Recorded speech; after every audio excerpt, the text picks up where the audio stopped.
Good morning friends, welcome back to my YouTube channel. কেমন আছো তোমরা সবাই? আশা করি ভালো আছো, আমিও ভালো আছি। সবাইকে জানাই শুভ পঞ্চমীর প্রীতি শুভেচ্ছা অভিনন্দন। আজ মহাপঞ্চমী, সকালে নিশ্চয়ই ঠাকুর দেখতে বেরোবে। আমাদের তো পরশু দিন থেকে ঠাকুর দেখা শুরু হয়ে গেছে, মানে ত্রয়োদশী থেকে। কাল তো চতুর্দশী গেছে, কালকে আমি যাইনি ঠাকুর দেখতে, আমার শরীরটা ভালো লাগছে না তাই। তো কী করছো তোমরা সবাই? আমি তো এখন বসে আছি, আর আমার বর দেখো কী করছে, গোলা রুটি করছে। এখানে অনেকে এটাকে টিকলি বলে, তাই তো? টিকলি নাকি বলে, যাই হোক আমরা বলি গোলা রুটি। তো আমার বর এখন ওইটা করছে। আমি বসতাম উনুনের কাছে, কিন্তু আমাকে বসতে দিল না, আমাকে ডাক্তার উনুনের ধোঁয়া থেকে দূরে থাকতে বলেছে। তো এই দেখো আমি মাস্ক নিয়ে বসে আছি, ভিডিও বানাবো, মাস্ক পরে তো আর হয় না, সেই জন্য আমি এরকমভাবে বানাচ্ছি। তো এই দেখো আমার বর,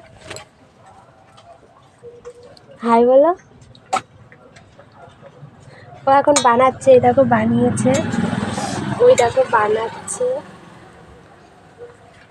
আর সবাইকে সরি বলছি প্রথমেই, কারণ আমি কদিন ভিডিও আনতে পারিনি, আমার শরীরটা এতটাই খারাপ ছিল, সাথে মন মেজাজও খারাপ ছিল। তোমরা সবই জানো, তোমাদের কাছে নতুন করে কিছু বলার নেই। তো সেই জন্যই আমি বানাতে পারিনি। আমার চেহারা দেখে বুঝতেই পারছো আমি আগের থেকে কেমন রোগা আর কেমন খারাপ হয়ে গেছি দেখতে। তার মধ্যে প্রচুর ঠান্ডা লেগেছে। হয়তো আমার ভয়েসটা তোমাদের শুনতে একটু বুঝতে একটু অসুবিধা হতেই পারে, প্লিজ কিছু মাইন্ড করো না। মানে আমার ভয়েসটা একটু অ্যাডজাস্ট করে নেওয়ার চেষ্টা করো তোমরা সবাই। তো ভিডিওটা ভালো লাগলে লাইক করবে, কমেন্ট করবে, শেয়ার করবে, চ্যানেলটা সাবস্ক্রাইব করে পাশে থাকা বেল আইকনটা ক্লিক করে দেবে নতুন নতুন ভিডিও পাওয়ার জন্য।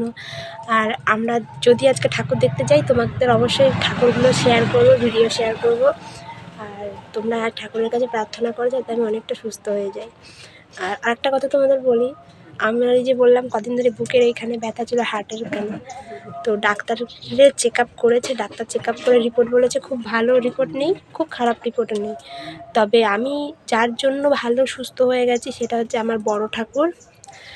আর কদিন এখন সব জায়গায় ভাইরাল হচ্ছে, ইউটিউবেও দেখেছি, ইনস্টাগ্রাম, ফেসবুক, সব জায়গায় এখন একটা ভিডিও দেখেছি, সেটা হচ্ছে সবাই বলছে বর্ধমানে বাড়ি, জয় কৃষ্ণকালী মায়ের জয়, জয় সোনা মায়ের জয়। তো ওই জবটা আমি সবসময় করছি।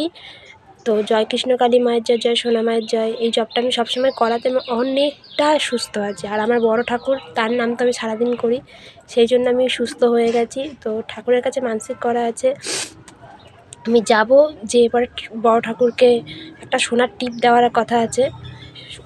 শুধু আমার এই অসুস্থতার জন্য নয়, এমনি একটা কারণেও মানসিক করা আছে, সেই জন্য আমি বড় ঠাকুরকে সোনার টিপ দেবো। আর কৃষ্ণকালী মা, সোনা মায়ের মন্দিরে গিয়ে পুজো দিয়ে আসবো, আমার সামর্থ্য অনুযায়ী বলা আছে। তো যাব, যখন যাব তোমাদের সাথে সেই ভিডিওটাও শেয়ার করব। ইচ্ছা আছে পুজোর পরপরই যাওয়ার, দেখি কত দূর হয়, ঠাকুর আমাকে টানে কিনা। তো তোমরাও এইটা সবসময় মন্ত্র জপ করবে, জয় কৃষ্ণকালী মায়ের জয়, জয় সোনা মায়ের জয়। করলে দেখবে তোমাদেরও সব মনের আশা পূর্ণ হবে, সমস্ত রোগ দূরে যাবে, সমস্ত কিছু ভালো হবে, সবাই ভালো থাকবে। টাটা, রাখছি, দেখা হবে নেক্সট মিনি ব্লগে, বাই।